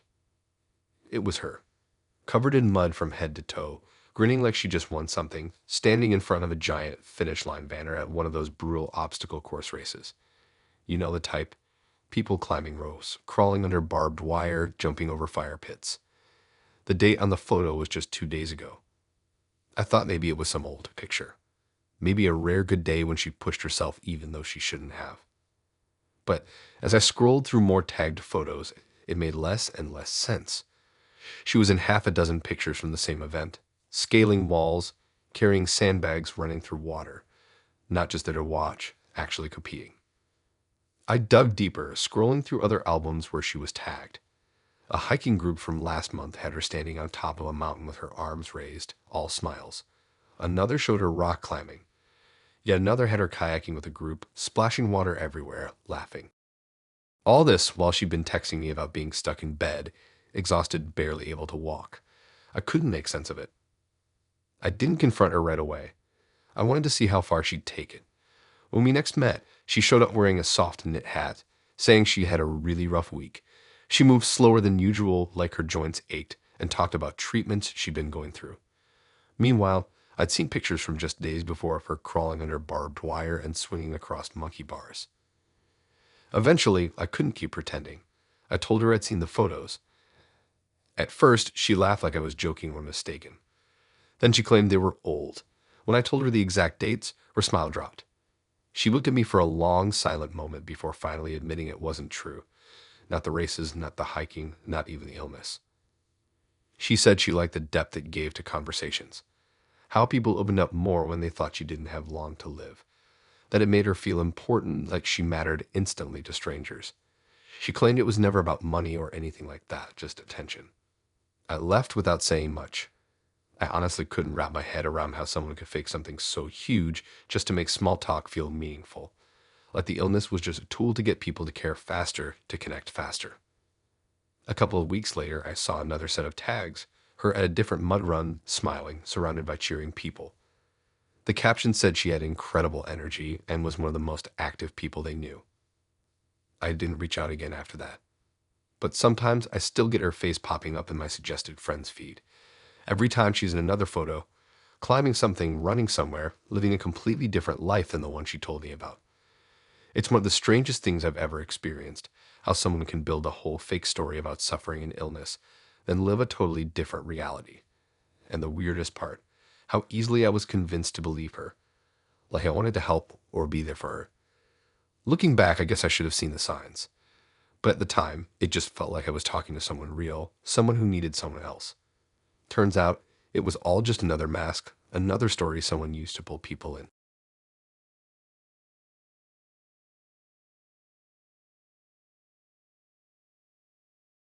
When I first matched with him, His whole profile screamed successful, but still down to earth. Clean suit photos, one shot at what looked like a courthouse, and another of him at a charity event. His bio literally just said lawyer, coffee addict, good at parallel parking. I thought it was kind of funny because most guys on there either brag way too much or write nothing at all. Our first couple of conversations were fine. He texted like someone who was used to writing, nothing too fancy, but his sentences actually had punctuation. He mentioned he worked mostly in corporate law, but didn't get into specifics. That made sense. I figured maybe he didn't want to bore me with legal jargon. We met for drinks about a week later. He showed up in a button-down shirt and blazer, not over the top, but nice. He had this confident, calm way of talking like nothing really rattled him. He dropped little hints about his job, mentioned court dates and clients in passing, and I didn't think twice about it. Over the next couple weeks, we went on a few more dates. He always seemed to be coming from the office or about to head in, which made him seem busy but dedicated. He never acted rich, but he did have this leather briefcase thing he always carried. I never saw him actually open it, but again, I didn't question it. The first red flag came when I asked him for advice. It wasn't anything serious, just a small legal thing about my lease that I thought he might have an easy answer for. I figured he'd know right away. Instead, he kind of froze and started talking in this vague way that didn't actually answer my question. It was like he was stalling, repeating the same couple phrases over and over. I laughed it off, thinking maybe it wasn't his area of law. But when I pressed a little, asking what he'd do if it were his lease, he said something that made no sense at all, like totally wrong to the point where even I knew it was wrong. It bugged me. Later that night, I Googled the question myself and found the real answer in about 3 minutes. What he told me wasn't even close.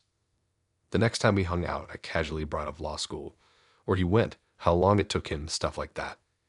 He got weirdly vague again, just said it was a smaller school and a long time ago. No name, no details. That's when my brain started connecting dots. His court stories were always generic. He never mentioned specific cases or laws. His office was apparently in this big downtown building, but when I asked what floor, he said it changed a lot because of renovations. One night, I decided to look him up. I searched his name plus lawyer, and nothing. No listings, no bar association record, nothing. Every real lawyer I've ever looked up has at least something online. A profile on their firm's site, a record of their license, something. I didn't say anything right away. I wanted to see how far he'd keep it going. A few days later, I told him I was near his building and joked about stopping by to say hi. He immediately said it wasn't a good day because the office was swamped with confidential work. That's when I knew. I confronted him the next time I saw him. I just flat out said I couldn't find any record of him as a lawyer. At first, he tried to act surprised, like maybe I was spelling his name wrong. Then, after about 10 seconds of silence, he admitted it. He wasn't a lawyer. He was a janitor at a law firm. He'd been working there for a few years, cleaning offices after hours, and he just built this fake identity around it. The suit photos, taken in empty courtrooms when nobody was around. The charity event picture. He'd been working there, not attending. Even the briefcase was empty, just for show. He said he liked how people treated him when they thought he was a lawyer, that it made dating easier. I didn't know what to say. All I could think about was every conversation we had where he let me believe he was some professional with this important career. The worst part was realizing how much of his life must have been lies. All the times he said he was working late were probably just his regular janitor shifts. All the client meetings were nothing. He even admitted he memorized random legal phrases from overhearing the real lawyers talk just so he could drop them into conversations. After that, I left. I didn't yell or make a scene. I just walked out. I blocked his number the next day. A couple weeks later, I was downtown and happened to pass the building he claimed was his office. Through the glass doors, I saw him pushing a cart with cleaning supplies. He didn't see me and I didn't stick around. I just kept walking. I haven't looked him up since, but sometimes I wonder if he's still out there telling the same story, still carrying that empty briefcase, still hoping nobody ever asked him a real legal question.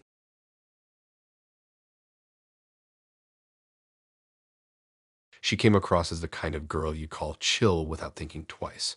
Her profile wasn't all fancy or filtered to death. Just some casual shots. Her sitting on a park bench, a couple of selfies with this goofy grin that felt genuine, and one of her she was holding a pizza slice bigger than her face. It was a kind of photo that made you smile because it didn't take itself seriously. Her bio was simple too. She worked part-time at a coffee shop and loved spontaneous adventures, whatever that meant. Nothing flashy, no bragging, just her.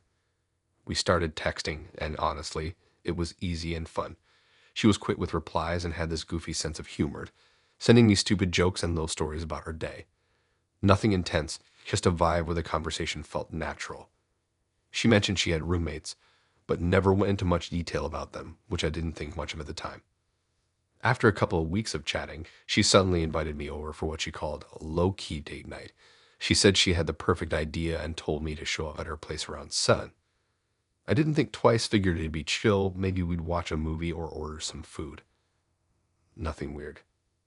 She texted me the address, which was in this older apartment complex across town.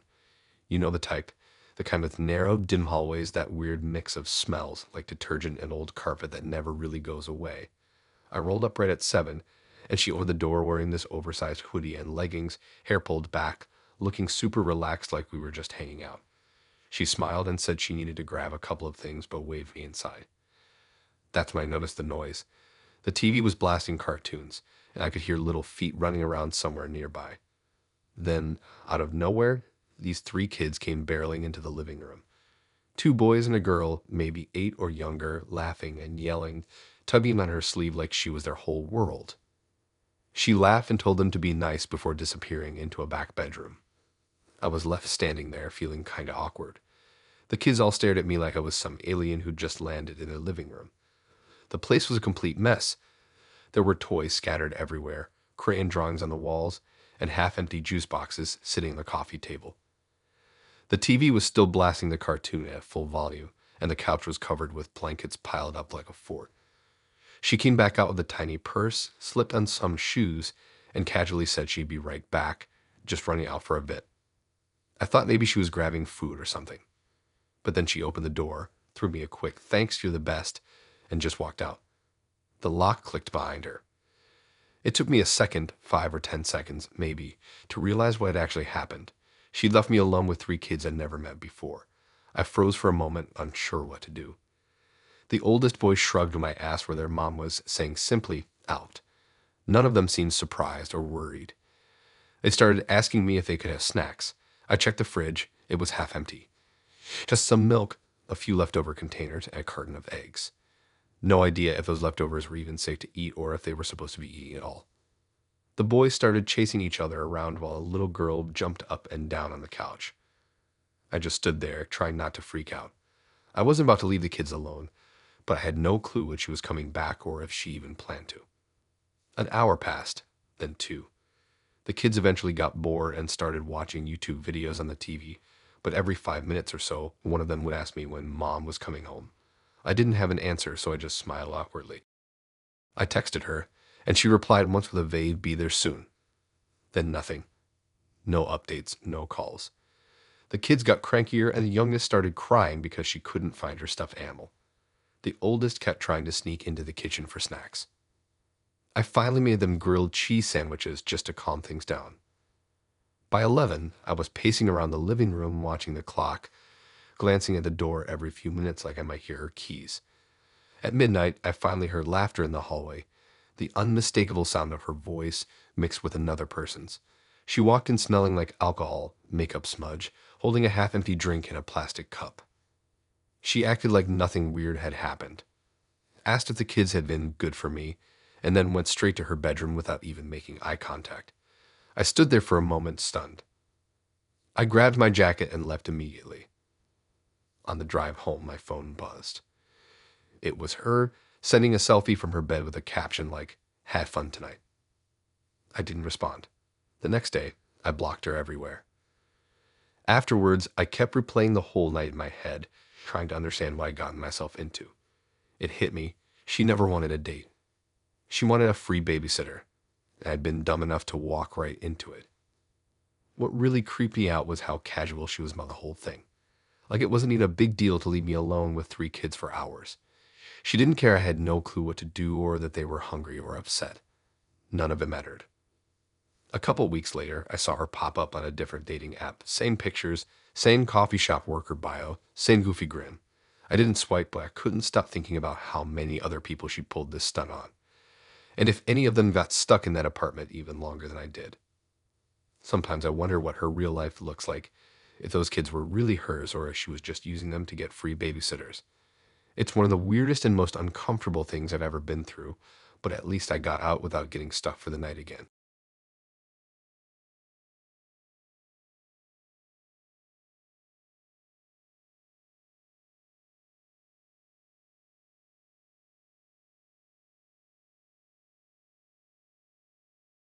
When I first saw his profile, it felt like scrolling through some influencer's Instagram. Every single picture looked like a postcard. Him on a beach with turquoise water behind him, sitting at a table with tropical drinks, leaning against palm trees, sunsets over the ocean. The captions were short and funny, nothing braggy. It made it look like he traveled all the time, but didn't take it too seriously. He messaged me first, said something about how I should let him take me somewhere warmer. I thought he was just joking, but our conversation flowed easily. He always mentioned these trips casually, like he was about to hop on another flight any day. I figured he must work remotely or have some job that paid insanely well. We met in person about 2 weeks later. We didn't meet at an airport or a beach bar, obviously, just a regular restaurant in my city. He was a little shorter than I expected, but he had the same smile as his pictures. He dressed normal, nothing flashy, but he had a tan, and so I figured, yeah, the travel thing checked out. The first few dates were fun.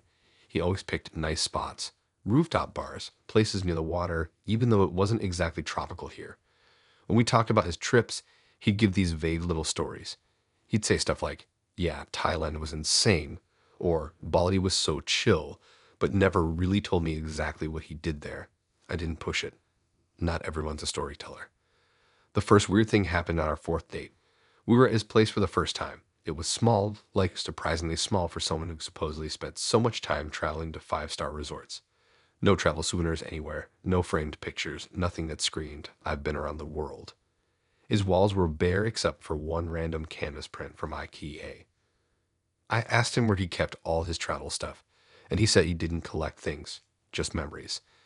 That kind of sounded deep, so I let it go. One night, a few weeks in, he told me he was heading to Costa Rica for a week. He said he'd text me when he landed, but the next day, his messages didn't sound like he was anywhere new. No time difference, no change in background noise, nothing. He sent me a photo of himself on a beach, but something about it bugged me. The edges around him looked fuzzy. I didn't say anything right away, but later that night, I zoomed in on the photo. The lighting on his face didn't match the rest of the picture. His shadow went one way, the palm tree shadow on another. It looked like those bad product cutouts you see on eBay. That's when I got curious. I went through his Instagram and started reverse image searching some of the backgrounds. It didn't take long. Half the places were straight from travel blogs or stock photo websites. The same beach bar he visited in Fiji popped up on a tourism page from 2015. Except in the original, there was no him in the shot. I kept digging. The Thailand street market picture. The market was real, but the lighting was identical to another image I found. Except that one had a random tourist where he was standing in his version. The more I looked, the more I realized every trip was fake. Every single one. I sat there trying to figure out why someone would go this far. It wasn't like his whole personality was just travel. We had normal conversations. But now all those vague stories made sense. He didn't have details because he'd never actually been there. I decided to see how far he'd take it. The next time we talked, I asked him about his favorite city in Spain. He immediately said Barcelona. But when I asked about specific spots, he dodged the question and started talking about the vibe instead of naming anything real. The last straw came when he got back from Costa Rica. He invited me over and said he wanted to show me pictures from the trip. He opened his laptop, and sure enough, it was more of the same. Him in front of waterfalls, hiking trails, beaches. But one photo had the tiniest glitch. In the corner of the frame, there was a faint watermark from a stock photo site. He'd missed cropping out. That was it. I didn't even bother calling him out directly. I just told him I had to go, left, and never answered his messages again. A few weeks later, I ran into a mutual acquaintance at a bar, someone who knew him from years back. I casually mentioned his travels, and the guy laughed. He told me he'd known him for almost a decade and that as far as he knew, he'd never left the state. Not once. He worked part-time at a hardware store and spent most of his free time online. The tan I thought he had, spray tan. The exotic cocktails in his pictures. A bar downtown with tropical decor. The whole persona was just a cut and paste version of other people's vacations. It still creeped me out, not because he lied about traveling, but because of how deep he was into keeping it up. He didn't just fake a couple photos. He built an entire identity around it. And for a while, I actually thought I was dating someone who could just wake up and decide to be in another country. Turns out, the farthest he probably went was across town.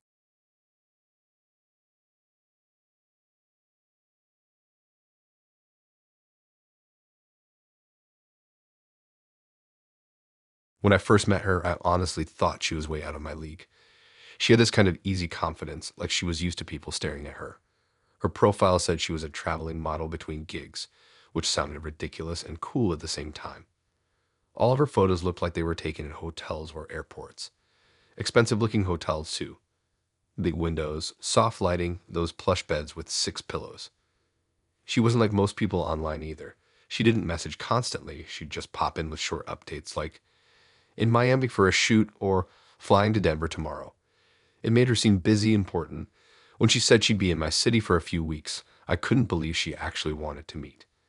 Our first date was at a coffee shop. She showed up late, but when she walked in, she turned heads. Tall, perfect hair, clothes that looked like they cost more than my car payment. She didn't act fancy, though. She leaned in close when she talked, laughed at dumb jokes, and kept asking me questions like she actually wanted to know about me. The second time we met, she said her agency had her staying in some corporate rental apartment. It was spotless, almost too spotless, like nobody actually lived there. No food in the fridge except bottled water and a couple protein bars. She had one small suitcase and makeup bag sitting open on the counter. She told me she traveled light because she never knew when she'd get a call for her next gig. Over the next couple of weeks, we hung out maybe 4 or 5 times. She always picked the place, usually somewhere nice, not insanely expensive, but definitely not casual. She never carried a purse, just her phone and a slim card holder she kept in her pocket. Every time we'd go to pay, she'd pat her pockets like she'd forgotten her card, and I'd just cover it. It didn't feel weird at first because she made it seem like she'd get the next one, and honestly, I just liked being around her. But little things started feeling off. Once we were walking downtown and a guy across the street yelled something at her. She instantly looked down and sped up, dragging me with her. I asked who that was, and she just said, nobody, in this flat tone, and changed the subject. Another time, I noticed she never posted anything real time on social media. All her posts were either old or cropped, so you couldn't tell where she was. Then one night, she texted me saying she had to leave town suddenly for a last-minute job. No big deal, right? Except 2 days later, I was scrolling on my phone, bored, and decided to reverse search one of the pictures she'd sent me. I don't even know why I did it. Maybe curiosity, maybe something in my gut. The picture showed up on a random blog, but the name attached to it wasn't hers. That sent me down a rabbit hole. I searched the other name and ended up on this local news site from a completely different state.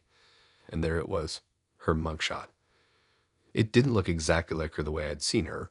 Her hair was messy, no makeup, and she looked tired. But it was definitely her.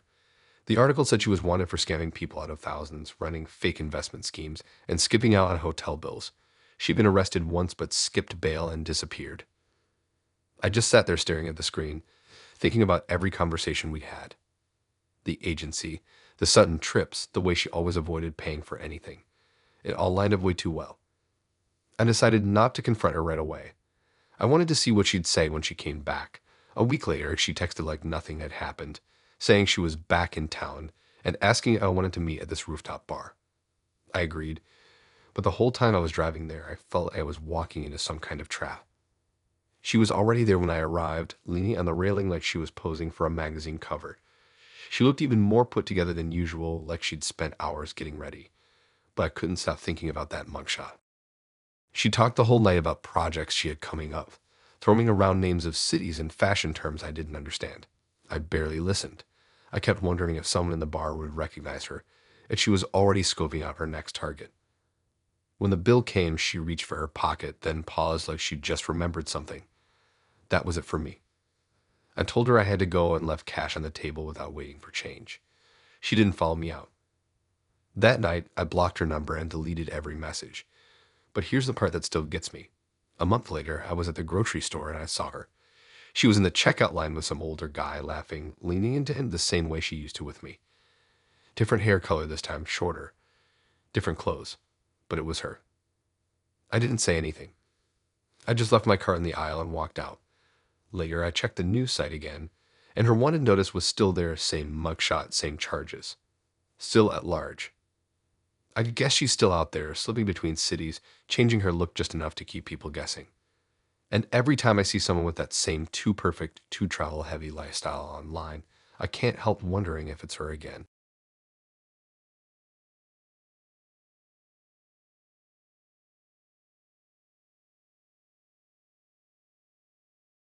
I thought it scored the jackpot, not just looks wise, but lifestyle wise. The guy's profile had pictures that looked straight out of some dream home Pinterest board. White marble kitchen, glass staircase, backyard with a pool that looked like it belonged in a resort. He wasn't posing in every shot either. Some pics were just random corners of the house with perfect lighting, like he'd taken them just to show them off. His captions were short and low-key, like he didn't care if people knew he had money, which of course made it even more convincing. We messaged for a couple of weeks. He worked in property, that's all he said, and he was kind of vague about the details, but it didn't feel like he was hiding something at first. He sent a couple of voice notes, and he sounded calm, confident, older than me, but not by a lot. I never saw him in a full-length shot, but his selfies looked fine. He invited me over one Saturday afternoon, said he'd make lunch and we could hang out by the pool. I had to drive about 40 minutes to get there, but I didn't care. I imagined this place being huge with those giant gates that open automatically when you pull up. I followed the GPS and end up in this super quiet, rich-looking neighborhood. All the lawns are trimmed. All the driveways have those wide stone pavers. I pull up in front of the house and it's exactly like the pictures. Massive white stone exterior, tall windows, palm trees flanking the driveway. There's even a fountain near the front. Here's the first weird thing. The front door is already open. Not wide, but enough that I can see inside. I knock anyway, and after a few seconds, he comes out from the side of the house. He's wearing work gloves and his shirt has dirt on it. His hair's messy like he's been sweating, and I instantly get this weird disconnect in my head. I was expecting someone who looked, well, like the owner of the house, but he looked more like someone fixing the sprinklers. He waves me in, saying something about just finishing up some stuff outside. I step inside, and yeah, it's the same place from the photos, but it's not how I pictured being welcomed into it. There's no music playing, no food cooking, just a faint smell of clean chemicals. The living room is massive but kind of empty, like nobody actually lives there full time. There's one vase on a table in the corner, and the couch cushions are perfectly lined up. Too perfectly. I notice right away that the fridge doesn't have magnets or notes or anything personal. He tells me he's going to get cleaned up, and I'm just standing there by myself, looking at all this expensive furniture that doesn't feel used. I wander a little toward the kitchen, and that's when I notice something really off. The counter has mail stacked in a neat pile, and the envelopes all have a completely different name on them. I didn't touch anything, but I could see from the top one that the address matched the house number outside. Whoever this James something was, he didn't match the name this guy had given me. He comes back in a plain t-shirt looking cleaner, but there's still dirt under his nails. He offers me a drink, but instead of going to the fridge, he walks into the garage. That's when it hits me. He's not comfortable in the kitchen. He's moving around like he's not used to being in here. When he comes back, we go outside to the pool. And here's the kicker. The whole time we're sitting there, he keeps glancing toward the tall hedge that separates the backyard from the front. After about 20 minutes, I hear a car pull into the driveway. His posture changes instantly. He tells me to follow him quick and leads me through the side gate. I'm thinking maybe it's a jealous ex or something, but nope. He says we need to walk around the block, and we can come back in a few minutes. I'm confused, but I go along because I don't know what else to do. Halfway around the block, he finally admits the house isn't his. It belongs to his boss. He's the landscaper. He has a key to the side gate because he's been working in the garden for a couple of months, and sometimes he hangs out when the boss isn't there. He'd taken all his profile pictures inside when nobody was home, and apparently today he thought the boss wouldn't be back until late. The car we heard, that was the boss. At this point, I just wanted to leave. We're walking on this perfect sidewalk in this perfect neighborhood, and all I can think about is how easily I could have been caught trespassing without even knowing it. He keeps talking like he's trying to make it sound harmless, just wanting to impress you. But my brain's just running through the fact that every single thing he told me was a lie. We loop back around toward where I parked, and I see the boss's car in the driveway. The front door is wide open, and I hear voices inside. He doesn't even look at the house. He just tells me it was nice meeting me and starts walking in the opposite direction. I get in my car and drive out of the neighborhood as fast as I can without looking suspicious. My hands are sweating the whole way home. Later that night, I check his profile and, surprise, it's gone. Deleted. Every message we sent is wiped. The creepiest part isn't even that he lied about the house. It's that he was so comfortable moving through it when the owner wasn't there, like it was normal for him to use someone else's home to sell this fake version of himself. And the way he looked when the car pulled in, not scared, just annoyed, like this wasn't the first time he'd almost been caught. I don't even want to think about how many other people he's brought there.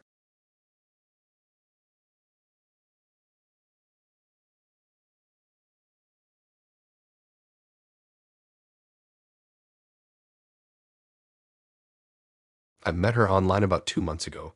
Her profile wasn't anything crazy, not like influencer level, but she looked cute in that normal girl way. Her pictures were all sort of casual, a couple selfies, one where she's holding a coffee, one sitting on some steps with sunglasses. She seemed like the type who probably had a lot of friends but wasn't stuck up about it. We talked for weeks. She worked in some kind of office job, said she was new to the area, didn't really know many people yet. She typed like she was always in a rush, but in a fun way, lots of short messages that kept the conversation moving. I didn't think anything was weird until she suggested we hang out in person. She told me her apartment was a mess because it was under renovation. Said her sister's place was bigger and quieter, so it'd be better to chill there. She even made a joke about how her sister won't bite, and that she'd introduce us. So I drive out there. This place is way out in the suburbs. Like, I kept checking the address because the GPS had me going through these long, empty streets with barely any streetlights. When I finally found it, it was this old two-story house with one of those sagging porches and the kind of yard where the grass is just patches of brown. There's only one light on in the whole place, upstairs. No porch light. I text her that I'm outside, and after a minute, the door opens. This is the first thing that hit me. The person who opened the door looked like her, but not. Same face shape, same smile, but older. Way older. If her profile said 26, this woman was easily mid-30s, maybe more. Hair was darker too, a little messy, and she had this heavy makeup that didn't match the easy, natural look from the pictures. I thought maybe this was actually the sister and I'd just be waiting for the real girl to come downstairs or something. She waves me in and says her sister's running late, but we can hang out till she gets back. I step inside and immediately notice the house smells kind of off. Not dirty exactly, but that stale air smell, like no windows have been opened for a long time. The living room is weirdly bare.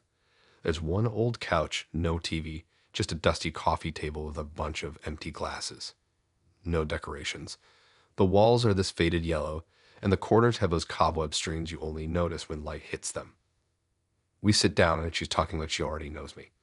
Not just in a "my sister told me about you" way, but like she knows exactly what I do for work, where I live, what I said in chat last week.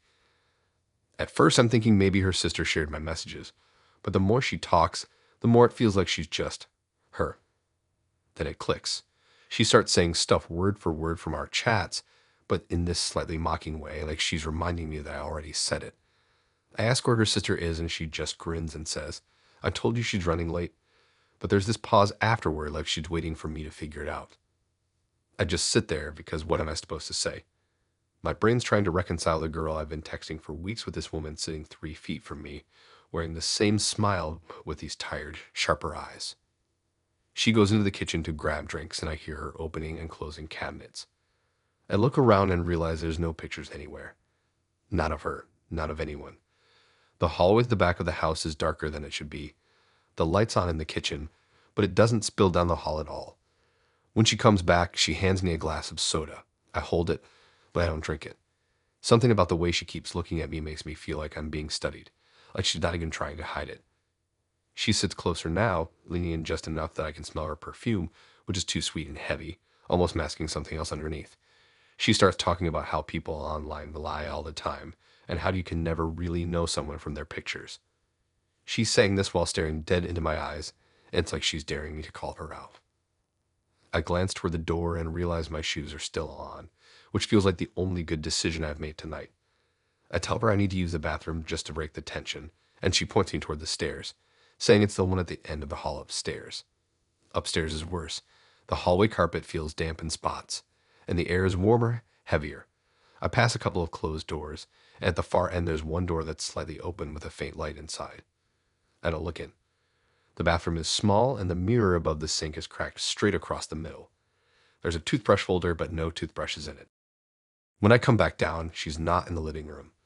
The kitchen light is off now, too. The only light is that one upstairs I saw from outside. I stand there for a second listening and hear this slow creaking sound from somewhere above me, like someone moving in the hallway. That's it for me. I put the glass down and head straight for the door.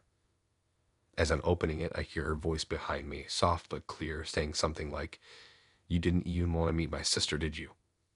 I don't turn around. I just step outside and shut the door behind me. Walking to my car feels like it takes way longer than it should. The air outside is colder, but it doesn't help shake that feeling that she's watching from one of the upstairs windows. I get in, start the engine, and don't even put on music. I just drive until I'm back in an area with streetlights and other cars. Later that night, I check her profile again, and it's gone. Not just unmatched, completely deleted. All our chat's gone. I tried reverse searching one of the pictures I saved earlier, and sure enough, they belonged to some random girl in another state. I never got a message, never saw her again, but I still remember her eyes. Same shape as the photos, but with this tired, almost disappointed look. Like she'd been doing this for a long time and had just been another one who figured it out too soon.